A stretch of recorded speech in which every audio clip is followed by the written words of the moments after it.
আবারও অস্থির আশুলিয়া শিল্পাঞ্চল। পোশাক শ্রমিকদের বিক্ষোভের মুখে বন্ধ ৯০টি কারখানা, দাবি উঠেছে বেতন বাড়ানোর।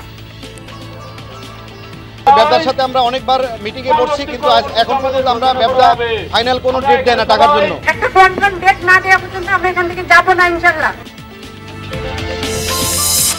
আবারও কক্সবাজার সীমান্তে অস্থিরতা। ২৪ ঘন্টায় ৪৭৫ জন রোহিঙ্গার অনুপ্রবেশ, অপেক্ষায় আছে আরও অনেকে।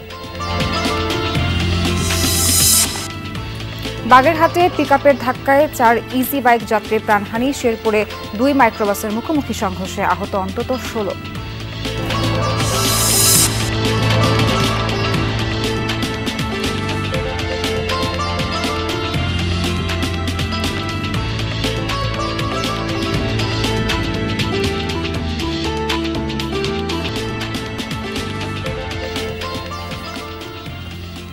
আমন্ত্রণ সংবাদ সারা দেশে। এতক্ষণ শিরোনাম দেখছিলেন, যাচ্ছি বিস্তারিত খবরের সঙ্গে আছি নাবিলা সোহার।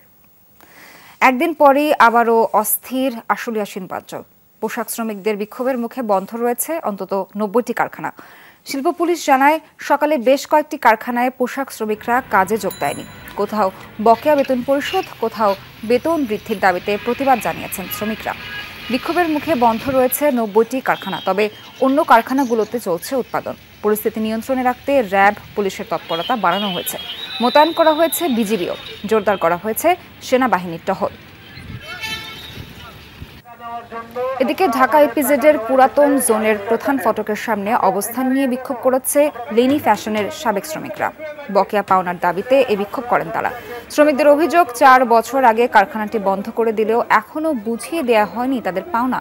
যতক্ষণ না তাদের পাওনা বুঝিয়ে দিতে কার্যক্রম শুরু করা হবে, ততক্ষণ পর্যন্ত আন্দোলন চালিয়ে যাওয়ার ঘোষণা দেন তারা। ব্যবসার সাথে আমরা অনেকবার মিটিং এ বসছি, কিন্তু এখন পর্যন্ত আমরা ব্যবসা ফাইনাল কোনো ডেট দেয় না টাকার জন্য। আমাদের পে স্লিপে যে টাকা আছে সেই ন্যায্য টাকাটা দিয়ে দেন, আমরা কোনো বেশি চাই না। একটা কনফার্ম ডেট না দেওয়া পর্যন্ত আমরা এখান থেকে যাব না ইনশাআল্লাহ। এ বিষয়ে আরো জানাতে যুক্ত হচ্ছেন সহকর্মী মাহফুজুর রহমান নিপু। নিপু, জানাবেন যে শ্রমিকদের দাবিগুলো কি কি এবং এই মুহূর্তে সেখানে কি পরিস্থিতি বিরাজ করছে? নাবিলা, আসলে শ্রমিকদের দাবির কথা যদি বলতে চাই, আসলে শ্রমিকদের দাবি অনেক। এক কমন দাবি হচ্ছে যে কারখানার যে বেতন বৃদ্ধি, বকেয়া বেতনের দাবি, ওভারটাইম বৃদ্ধি, হাজিরা বোনাস দাবি, এরকম কিন্তু অনেক দাবি রয়েছে এবং এক এক কারখানায় এক এক রকমের দাবি। তো এই দাবির মুখে কিন্তু আজকে অন্তত ৯০টি কারখানা ছুটি ঘোষণা করেছেন, অর্থাৎ বন্ধ রয়েছেন উৎপাদন। অন্যান্য কারখানাগুলো কিন্তু চালু রয়েছেন। শিল্প পুলিশ যেটা আমাদেরকে জানিয়েছেন যে জামগড়া, জিরাব এই অঞ্চলের কারখানাগুলো বন্ধ রয়েছেন, অর্থাৎ সাধারণ ছুটি ঘোষণা করেছেন। এছাড়া অন্যান্য যে সকল অঞ্চল রয়েছে সেখানে কিন্তু কারখানাগুলো উৎপাদনে রয়েছেন। একটি বিষয় জেনে যে কিছুক্ষণ আগে আমরা দেখেছি যে ডিপিজেটের সামনে যে লেনি ফ্যাশন নামের একটি পোশাক কারখানা ছিল, সেটি ৪ বছর আগে বন্ধ করা হয়েছিল। সেখানকার সাবেক শ্রমিকরা তারাও কিন্তু একজোট হয়ে আজকে কারখানা ডিপিজেটের প্রধান ফটকের সামনে এসে বিক্ষোভ করেন। সেই বিক্ষোভটি করার ক্ষেত্রে পরে কিন্তু ব্যবসা কর্তৃপক্ষ তাদের সঙ্গে কথা বলে বিষয়টি সমাধানের চেষ্টা করছেন। যদিও তারা বলছেন যে যখন স্পষ্টভাবে তারা যদি তাদের দাবি না বলা হয়, সেক্ষেত্রে তারা আন্দোলন চালিয়ে যাবেন। এখন শিল্পাঞ্চল পরিস্থিতির কথা যদি বলি, যে গুরুত্বপূর্ণ পয়েন্টগুলোতে আমরা দেখেছি আইন শৃঙ্খলা রক্ষাকারী বাহিনী যেমন র্যাব, পুলিশ, বিজিবি এবং সেনাবাহিনী কিন্তু মোতায়েন রয়েছেন এবং টহলও কিন্তু জোরদার করেছেন। তবে এই ছিল এখানকার পরিস্থিতি। নিপু, অনেক অনেক ধন্যবাদ আপনাকে। ফের সীমান্ত দিয়ে রোহিঙ্গাদের অনুপ্রবেশ বেড়েছে। গত ২৪ ঘন্টায় প্রবেশ করেছেন ৪৭৫ জন। স্থানীয় রোহিঙ্গাদের মতে, রাতের আধারে নাফ নদীর বিভিন্ন পয়েন্ট দিয়ে অনুপ্রবেশ করেছে রোহিঙ্গারা। এখনও ঢোকার চেষ্টায় সীমান্তে অপেক্ষা করছেন হাজার হাজার মানুষ। পররাষ্ট্র মন্ত্রণালয়ের মতে, আইন শৃঙ্খলা রক্ষা বাহিনীর চোখ ফাঁকি দিয়ে নতুনভাবে ৮,০০০-এর মতো রোহিঙ্গা পালিয়ে এসেছেন। তাদের বেশিরভাগ অনুপ্রবেশ করেছে গত ২ মাসে। তবে স্থানীয়দের মতে এ সংখ্যা আরও বেশি। মিয়ানমারের রাখাইনে অভ্যন্তরীণ সংঘাত আবারও বাড়ায় অনুপ্রবেশ বৃদ্ধি পেয়েছে বলে ধারণা তাদের।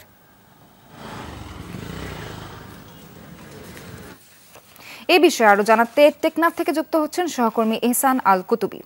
এহসান, গত দুদিনে ৭ শতাধিক রোহিঙ্গা অনুপ্রবেশ করেছে। কোন কোন পয়েন্টে অনুপ্রবেশ সব থেকে বেশি এবং কিভাবেই বা তারা সীমান্ত পাড়ি দিচ্ছেন? হ্যাঁ নাবিলা, আপনি যেটি বলছিলেন যে কক্সবাজারের এই যে টেকনাফের সীমান্ত দিয়ে সবচেয়ে বেশি রোহিঙ্গা অনুপ্রবেশ করছে।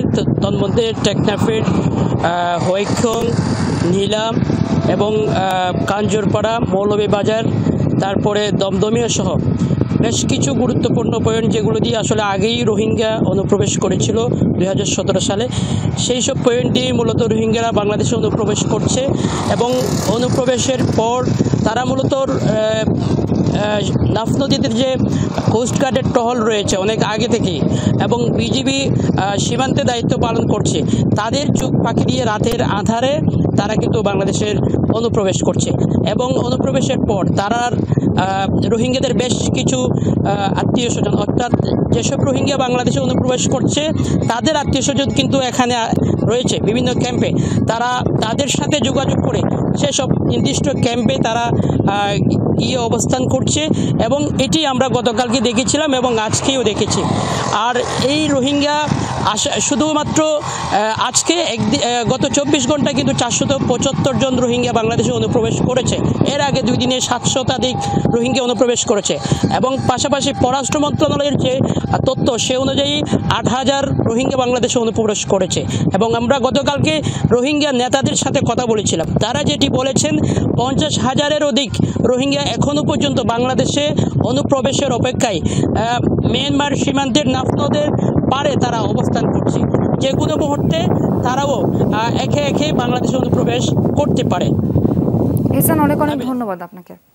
এবার ঠাকুরগাঁওয়ের বালিয়ারাঙ্গি ধনতলা সীমান্তে বিএসএফ এর গুলিতে জয়ন্ত কুমার সিংহ নামে এক বাংলাদেশি কিশোরের মৃত্যু হয়েছে। গতকাল মধ্যরাতে হত্যাকাণ্ড ঘটে। নিহত জয়ন্তের বাড়ি উপজেলার ফকির ভিটা বেলপুকুর গ্রামে। জানা যায় মধ্যরাতে জয়ন্ত সহ আরও কয়েকজন বাংলাদেশ সীমান্তে 393 নম্বর পিলারের কাছাকাছি এলাকায় পৌঁছালে বিএসএফ সদস্যরা তাদের লক্ষ্য করে গুলি ছোড়ে।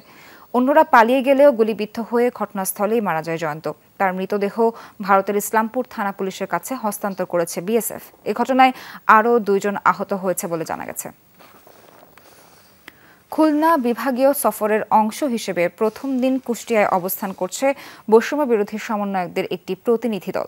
সকালে জেলা শিল্পকলা একাডেমিতে বৈষম্য বিরোধী আন্দোলনে হতাহতদের পরিবারের সাথে বিভিন্ন বিষয়ে মতবিনিময় করেন প্রতিনিধি দলের সদস্যরা।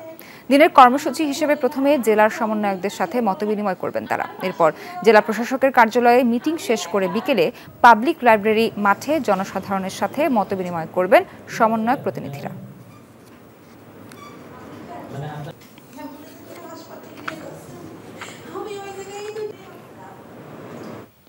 বৈষম্য বিরোধী ছাত্র আন্দোলনে ময়মনসিংহের গৌরীপুরে পুলিশের গুলিতে নিহত হন 3 জন।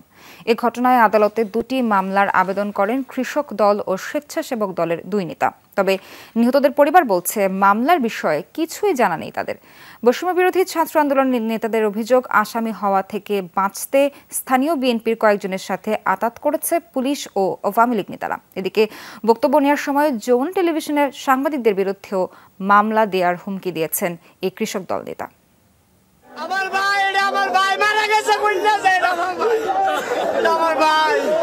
গত 20 জুলাই বৈষম্য বিরোধী ছাত্র আন্দোলনে গৌরীপুরের কলতাপাড়ায় শিক্ষার্থীদের উপর গুলি চালায় আইনশৃঙ্খলা বাহিনী। প্রাণ হারান 3 জন। ঘটনার 1 মাস পর কোর্টে 2টি মামলা করেন স্থানীয় কৃষক দলের নেতা পরিচয়ে আবুল কাশেম ও স্বেচ্ছাসেবক দলের নেতা পরিচয়ে আব্দুর রহিম আকন্দ। আসামি করা হয় সাবেক প্রধানমন্ত্রী শেখ হাসিনা সহ স্থানীয় শতাধিক নেতাকর্মীকে। তবে নিহত শ্রমিক বিপ্লব, ব্যবসায়ী জুবায়ের এবং মাদ্রাসা শিক্ষক রাকিবের পরিবারের অভিযোগ, মামলার বিষয়ে কিছুই জানেন না তারা। মামলা যে করছে তারা আমার সাক্ষী বানাইছে, আমার সাথে কোনো যোগাযোগ নাই। তারা মতামত তারা ব্যক্তিগতভাবে তারা সাজায় নিচ্ছে। তারা ব্যক্তিগত হয়তো কোনো রাজনীতির চাল থাকতে পারে। যেগুলি দোষী ওদেরকে আসামি দেওয়া হয় নাই, তাই এখন আমরা ইচ্ছা মামলা করব। আমার মামলা আমি করব, ওইটা তারা করছে, তারা মামলা হইলে হোক, না হইলে না হোক, ওইটা তো আমার দেখার ব্যাপার না। উপজেলা ছাত্র আন্দোলনের সমন্বয়করাও অভিযোগ করেন, আসামির তালিকা থেকে বাঁচতে স্থানীয় বিএনপির কয়েকজনের সাথে সমঝোতা করেছে পুলিশ ও আওয়ামী লীগ নেতারা। এই যে উনি আমাদেরকে গুলি করছে, তাহলে যারা মামলাটা করছে এটা আপনাদের সহজ বিষয়, যারা মামলাটা করছে তারা আমাদের সাথে কোনো সম্পৃক্ততা নাই, তারা রেজু করছে, পুলিশের কাছ থেকে তারা টাকা খাইছে, এরকমও তো হইতে পারে। স্বৈরাচারী আওয়ামী লীগ নেত্রী ছিল, ওনারাও তো এই দলের সাথে এক হইতে পারে, লিয়াজু করতে পারে, 2 দিন পরে ওনারা এসে রাজনীতি করতে পারে। এমন অভিযোগের সত্যতা আছে বলে স্বীকারও করলেন পৌর বিএনপির এই নেতা। এই ঘটনার সঙ্গে আওয়ামী লীগের যে সমস্ত থিঙ্ক ট্যাঙ্কার বা ক্যাডার বা যারা দুষ্কৃতিকারী নেতা যারা জড়িত ছিল তাদেরকে আড়াল করা হয়েছে। একাধিক গ্রুপিং থাকার কারণে যে এই মামলাটা যদি আমাদের আন্ডারে হয়, আমাদের তদারকিতে হয়, তাহলে আমাদের জন্য যারা রাজনীতিতে ক্ষতিকারক আমরা তাদেরকে সাইজ করতে পারবো, এরকম বিষয় থাকতে পারে। এদিকে কৃষক দলের নেতা দাবি করা আবুল কাশেমের কাছে অসঙ্গতির বিষয়ে জানতে চাইলে ক্ষুব্ধ হন তিনি। তার দাবি, পুলিশের গুলিতে নিহত সবার পরিবারই আওয়ামী লীগ।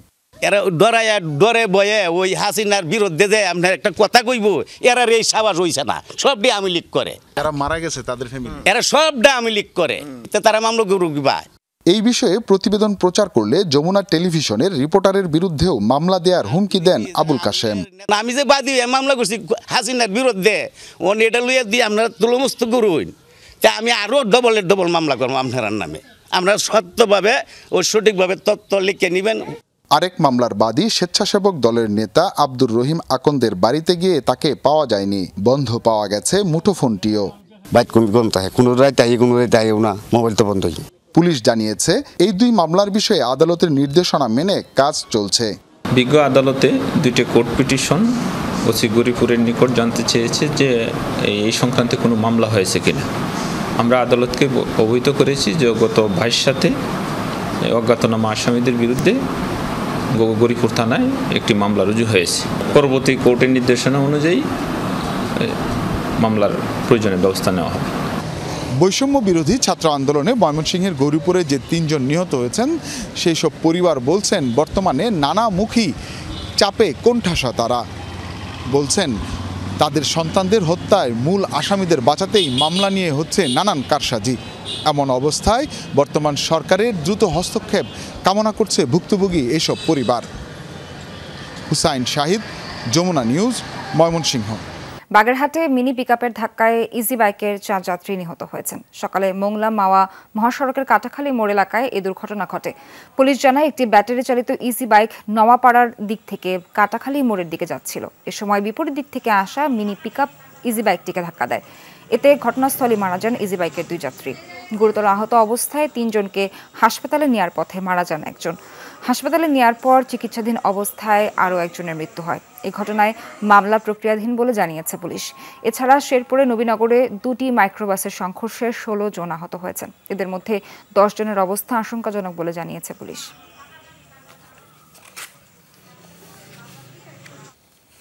বাস কাউন্টার সরিয়ে নেওয়ার প্রতিবাদে দিনাজপুরে বন্ধ রয়েছে দূরপাল্লার যান চলাচল। সকাল থেকেই ছেড়ে যায়নি দূরপাল্লার কোনো বাস। বাস চালকরা জানায় কালীতলা থেকে 900 কোচের কাউন্টার ও স্ট্যান্ড সরিয়ে প্রতিবাদেই বাস চলাচল বন্ধ রেখেছেন তারা। এতে ভোগান্তিতে পড়েছেন সাধারণ মানুষ।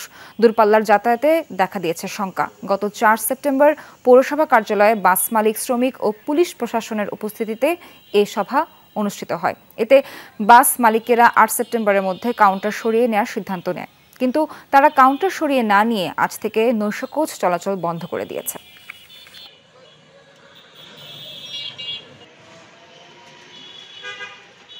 একদিনের সময় দেওয়া হয়েছে, যে বলা হয়েছে একদিনের মধ্যে আপনাদেরকে এখানে কোচ কাউন্টার করাইতে হবে।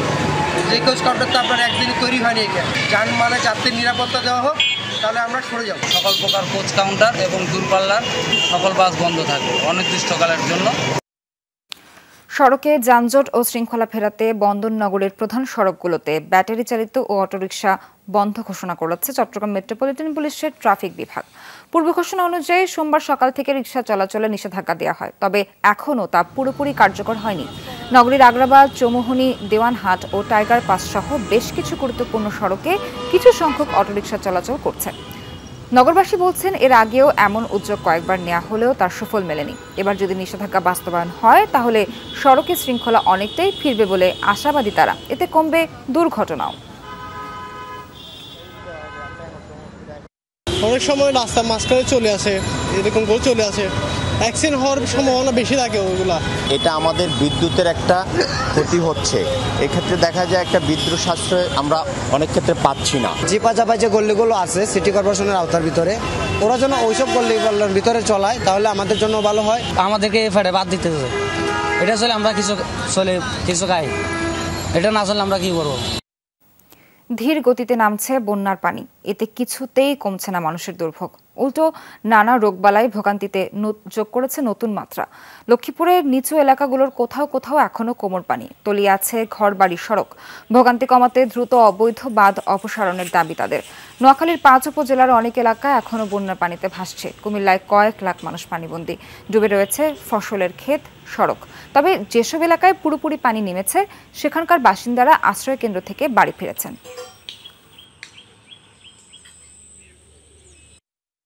পানি নামে না, পানি জমি গেছে, খাল মিলে মনে করেন জাম হয়েছে, পানি কারণ নামতেছে না, সবাই দাঁড়িয়ে হয়ে যেতেছে। আর তাছাড়া মনে করেন এই যে পানি এই কমর ছিল অন্ত কিছুটা কমছে, আসতে নামতেছে পানিটা। পানি নামানো সবটা আর খাল বেগার জাম হয়ে গেছে, সব মশা মাসি গন্ধ, সব পরিষ্কার নেই।